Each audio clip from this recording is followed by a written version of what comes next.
Welcome to the Daily Meal for Saturday the 13th of March 2021. Today was match day and we won. We won.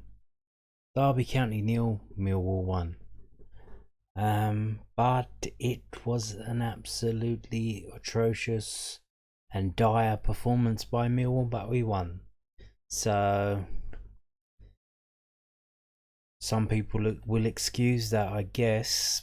Maybe I will as well. But it was really bad.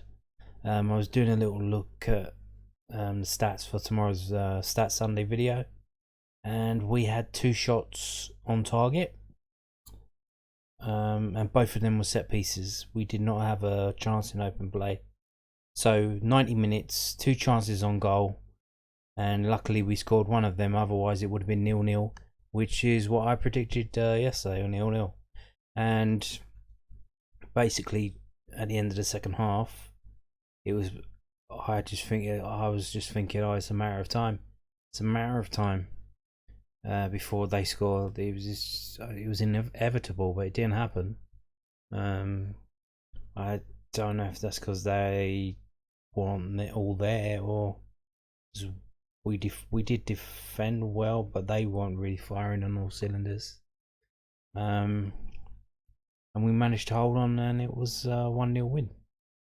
So there you go. Let's have a read. This is from skysports.com, and they say Sean Hutchinson earns win for Lions. Report and highlights from Sky Bet Championship clash between Derby County and Millwall at Pride Park. Sean Hutchinson's first half goal saw Gary Rowett's Lions seal a narrow win on Saturday afternoon.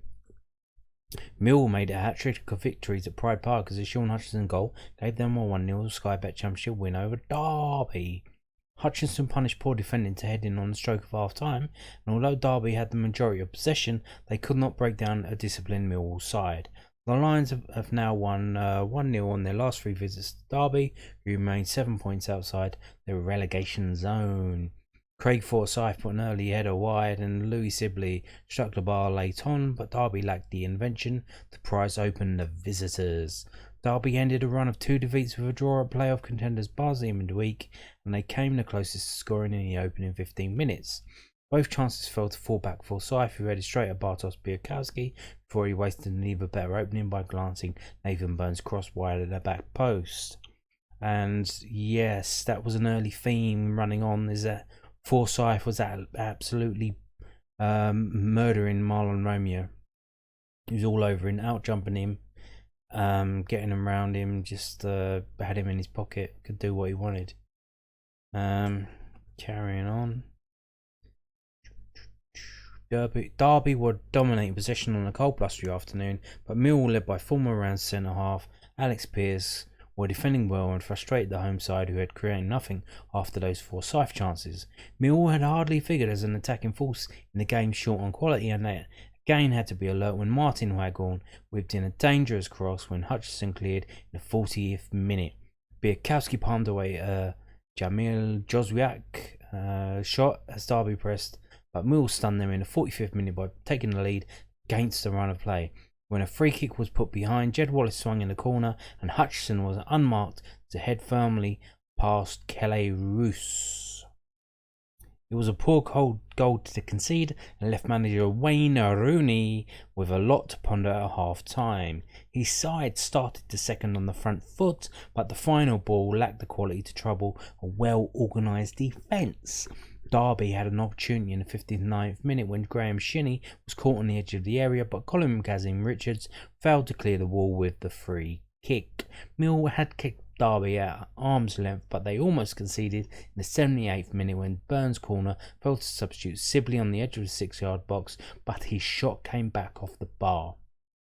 It was the closest Derby had come, and another sub, Patrick Roberts, had a shot charged down after he beat 2 defenders before Shinney fired wide from outside the area. Pearce made another vital interception after Roberts had made a good run, and Millwall saw the game out to celebrate another 3 points at Pride Park. So there you go, ladies and gentlemen. That was a pretty well written match report. Does it say who wrote that? No. There you go. News at Den writers, take note. That was a pretty decent match report. They usually have the manager's reactions. They didn't have them there. Didn't bother today. Okay, that's a bit weird. That's why I usually go with the Sky Sports match reports, because they have the quotes from both managers, but this week it wasn't there. Let's move on. So Murray Wallace played. Scott Malone was unavailable because he's on loan from Derby and he couldn't. I think it's a gentleman's agreement. It's not. You're not allowed to ban him, but it's just a gentleman's agreement that he won't play, and he didn't.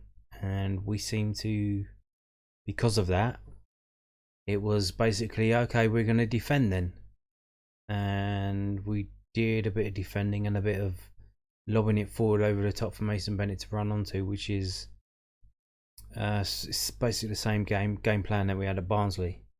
But it kind of worked here because we only had 2 shots. We didn't have any shots on play, in open play, like I just said. The 2 chances we had came from set pieces. So that tells you everything you need to know. I think we had like 29% possession as well. Yeah, if you didn't watch the game, you didn't pay to watch the game, then you saved yourself £10 because it was absolutely dire. We've got a game against QPR in a week. Let's hope we're better. Let's hope we actually try and play a bit of football, because Derby are below us, QPR are below us. Why can we not play football against teams below us?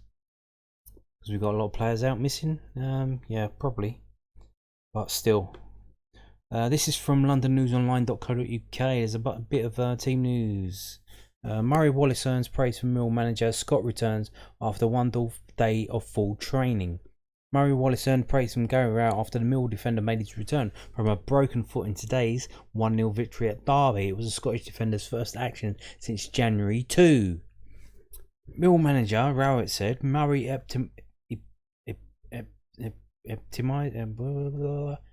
that spelt right? Murray epitomises. Mill manager Rowett said Murray epitomises what our team is about. He's had 1 day's training, and I asked him yesterday how he felt about it. He said, I'll give it my best. He went out there and did really, really well for someone who's been out of action for a long time. We've got oodles of a character in the squad. Sometimes I'd like to give us a bit more composure and a bit more belief on the ball, because I felt we had chances to play but didn't play as well as we would have liked. We've got Coops, who's playing with a dislocated shoulder. He's clearly not at his best, and he's clearly nowhere near full sharpness. We're just doing enough to hang in there. We're hanging into the top 10. We finished 8th last season, so our challenge is, can we have a similar season, which I think would be a big positive.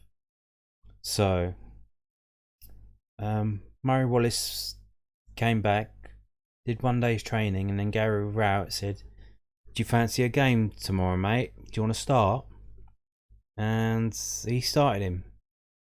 Even though you got Shane Ferguson there, you got Junior Tenzio, who's, it would be his debut, but still. And you've even got Danny Mac. Some people said Danny McNamara could be playing there on that side, because he knows what he's doing. So, but Rowett went with someone who just came back from injury, because he had no intention of going forward, just wanted to defend. So he didn't really need someone who could play football, just like a defender. And that's what we got. And we've had a bit of bad news. Another injury to Matt Smith. And this is from londonnewsonline.co.uk as well, which is South London Press online website. It says Mill boss reveals striker has suffered broken foot and dismisses any suggestion of smash and grab win at Derby. Gary Rowett did not feel that Derby County caused his side many problems in Mill's 1-0 win at Pride Park, and also revealed Matt Smith has suffered a broken foot. The Lions secured their 3rd successive 1-0 win at Pride Park thanks to Sean Hutchinson's header in the first half stoppage time. That effort proved to be Mill's only attempt on target, according to them, but I looked at other stats that say 2. But Railway didn't feel as if it was a smash and grab result. No, it would have been if Derby had lots of chances, which they did. They had like 13 chances. But I don't think they did. I don't think they really caused us many problems. They played in front of us a lot and had a lot of possession. Railway was able to welcome back Murray Wallace in the starting 11, but also confirmed that Matt Smith has been added to the Lions' lengthy injury list. It's difficult when you come here and we've got players like Murray Wallace, who we've had to chuck in today when he's trained once in 9 weeks and had a broken foot. Well, you didn't have to chuck him in, did you, Gary? You had Shane Ferguson, you had Junior Tenzi, and you had Danny McNamara, so you didn't have to chuck him in. You did not have to chuck him in. Matt Smith wasn't available today. He's broken his foot and had to a lengthy injury list of 9 or 10 players. We've had to come here and just do what we had to do, which was stuff the game up a little bit and make it difficult. We watched a lot of Derby and we know they've scored a lot of set-piece goals, but not that many from open play. They've not created too many chances. So we just felt as though if we let them play in front of us, then they'll struggle to break us down. First half, we were a little too passive. Their 2 midfielders dictated play against us, which wasn't the plan. Our 3 were told to go up against them to try and make it really difficult, and we didn't do that with enough aggression. We didn't use the ball well at all, but in the second half we stepped up onto the pitch 10 to 15 yards to put a bit of pressure on Derby to make it a little bit more difficult for them to get in our half easily. We had opportunities ourselves to transition and we used the ball a little bit better. We moved it enough to stop Derby from building too much pressure on us. And obviously the goal just before half time gave us something to protect. It was absolutely dire. I don't know what the hell he's talking about. And now we've got Matt Smith who's injured, or is he injured? So it seems like Rowett doesn't want to sign him. Matt Smith's contract is up at the summer. He's not had a new deal yet. It seems that they're not even talking to him about a new deal. So as Matt Smith said, well, you've got enough points to be safe from relegation. You've got enough. You're not going to make the playoffs. So is it alright if I just sit out the rest of the season? I'm not saying he's done that, but maybe. As long as he's not getting paid, then what's the problem? If he's just said, don't pay my wages and I'll sit out the rest of the season. I don't know, but I wouldn't think that I don't think he's that type of person, but you never know.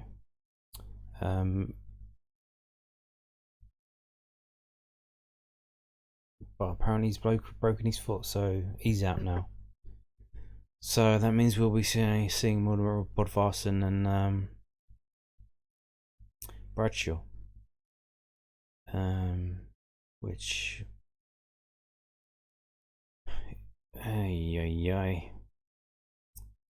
that's it. Video's over. Get lost.